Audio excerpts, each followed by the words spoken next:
જૂનાગઢની એક દીકરીએ ઓસ્ટ્રેલિયા ઓપન અંડર 14 ટેનિસ ટુર્નામેન્ટમાં ભાગ લઈ અને એક ઐતિહાસિક જીત હાંસલ કરી છે, જેને જૂનાગઢના તમામ લોકો દ્વારા બિરદાવવામાં આવી છે, જેને લઈ વિગતવાર ચર્ચા કરીએ. નમસ્કાર, આપ જોઈ રહ્યા છો ન્યૂ ભારત ન્યૂઝ અને હું છું આપની સાથે વલ્લરી વ્યાસ.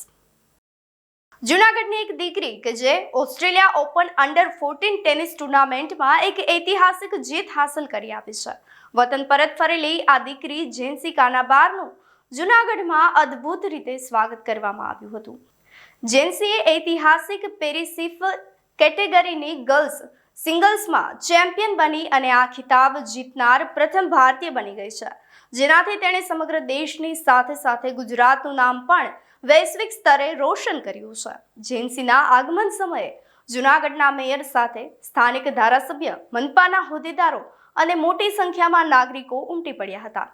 શાળાના વિદ્યાર્થીઓ અને શિક્ષકોએ તેને ફૂલડે વધાવી હતી અને તેના પિતા દીપકભાઈ કાનાબારની હાજરીમાં જેન્સીને ઓપન જીપમાં બેસાડી અને શહેરના મુખ્ય માર્ગો પર એક વિશાળ બાઇક રેલી સાથે આયોજિત કરવામાં આવી હતી. તો ઠેર ઠેર લોકોએ હરખનાદ કર્યો હતો. આ સાથે જ આ દીકરીનું અભિવાદન પણ ઝીલવામાં આવ્યું હતું. હું જેન્સી કાનાબારના પપ્પા છું.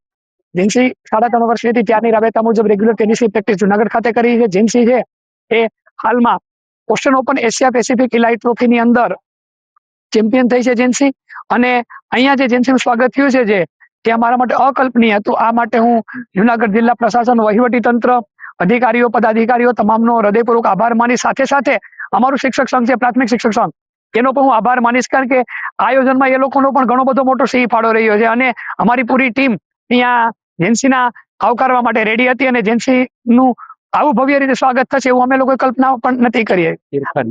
આ સિવાય હું ઇરફાનભાઈ, પરબતભાઈ, મનીષભાઈ એ બધાનો પણ ખૂબ ખૂબ આભાર માનીશ કે એ લોકો, અલ્તાફભાઈ, એ બધાય પણ બધી રીતે જેન્સી માટે, જો કે એ લોકો તો બધા જેન્સી માટે પહેલેથી તૈયાર હતા, રેગ્યુલર મારી સાથે ફોન પર વાતચીત કરતા રહેતા હોય કે દીપકભાઈ જેન્સીની પ્રોગ્રેસ કેવી ચાલે છે, કાંઈ પણ જરૂરિયાત, કાંઈ પણ અમારે લગતું કામ હોય અમને કહેજો.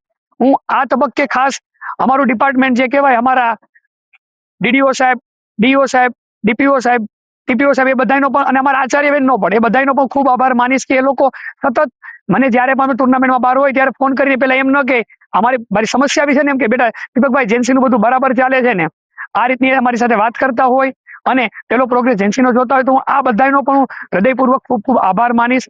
આજે જે જેન્સીનું જે જીમખાનામાં જે રીતે કોર્ટનું, જેન્સીના નામ ઉપરથી કોર્ટનું નામ રાખવાનું કલેક્ટર સરે જે અનાઉન્સમેન્ટ કરી છે, આ માટે કલેક્ટર સાહેબના હું અને જેન્સી બંને જીવનભરોની થઈ ગયા. અમે ટેનિસમાં ગમે એટલું બેસ્ટ પરફોર્મન્સ કરશું છતાં પણ અમે હાર ઉતારી શકશું નહીં. આમાં અમારી જવાબદારી વધી છે ઘણી બધી.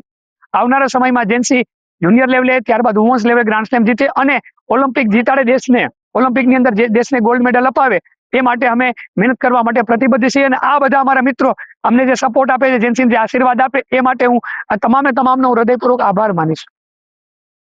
પેસિફિક રીજનમાં અંડર 14 વુમેન ઓસ્ટ્રેલિયન ટેનિસ સ્પર્ધામાં આપણી જુનાગઢની દીકરી જેન્સી કાનાબારે ટાઇટલ જીત્યું છે. એ બદલ દીકરીને ખૂબ ખૂબ અભિનંદન, એના પરિવારજનને ખૂબ અભિનંદન. દીકરીએ 3 વર્ષની ઉંમરે ટેનિસનું રેકેટ પકડ્યું, 6 વર્ષની ઉંમરે તો એ કોમ્પિટિશન કરતી થઈ ગઈ. અનેક ખિતાબ એને જીત્યા છે, પણ આ જે ખિતાબ છે એક અનોખો છે. આખા વિશ્વમાં એને જુનાગઢનું નામ રોશન કર્યું છે. જુનાગઢ જિલ્લામાં, જુનાગઢ શહેરમાં જે જીમખાના આવેલું છે, એ જીમખાનામાં આવેલા ટેનિસ કોર્ટમાં પણ એને એની શરૂઆત કરી, એની પ્રેક્ટિસ કરી હતી. અને જુનાગઢ જીમખાના પણ ખૂબ ખૂબ અભિનંદન અર્પે છે.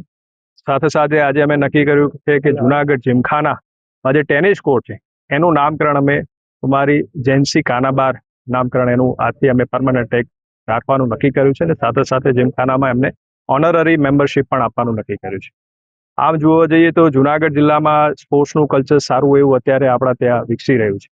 છેલ્લે આઈપીએલમાં આપણો ક્રેન્સ ફુલેત્રા પણ સિલેક્ટ થયો, જેન્સી કાનાબાર પણ અહીંયા ટેનિસમાં આવી.